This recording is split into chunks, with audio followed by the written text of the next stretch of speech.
Assalam alaikum, je salue tout un chacun. Un chrétien a posé une question dans la sourate 19 à partir du verset 71. Pourquoi tout homme passera par l'enfer, les musulmans ainsi que les mécréants? Alors premièrement nous allons rappeler le passage commençant par le verset 70 à 73. Ceci est écrit. Puis nous sommes le meilleur, à savoir ceux qui méritent le plus d'y être brûlés. Dans le verset 71. Il n'y a personne parmi vous qui ne passera pas par l'enfer, car il s'agit là, pour ton Seigneur, d'une sentence irrévocable. Dans le verset 72, ensuite, nous délivrerons ceux qui étaient pieux et nous y laisserons les injustes agenouillés. En apostasiant la religion islamique, beaucoup de mécréants ont tendance à apporter inconsciemment ce passage pour essayer de prouver que même tous les musulmans vont aller en enfer malgré leur piété. Alors tout d'abord, pour répondre, nous allons commencer à lire la sourate 50 à partir du verset 30.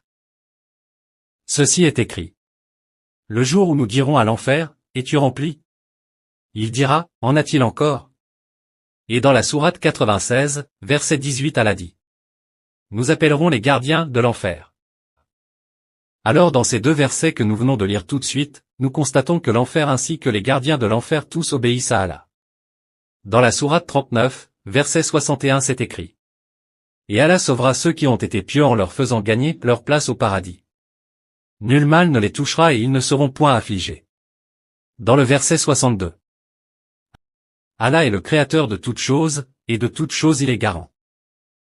Alors mesdames et messieurs, si l'enfer ainsi que ses gardiens tous obéissent à Allah, et que c'est le même Allah qui dit qu'il sauvera ceux qui ont été pieux et nul mal ne les touchera, cela est possible ou pas?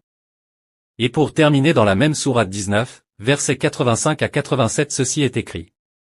Rappelle-toi, le jour où nous rassemblerons les pieux sur des montures et en grande pompe, auprès du tout miséricordieux, et pousserons les criminels à l'enfer comme un troupeau à l'abreuvoir, ils ne disposeront d'aucune intercession, sauf celui qui aura pris un engagement avec le tout miséricordieux.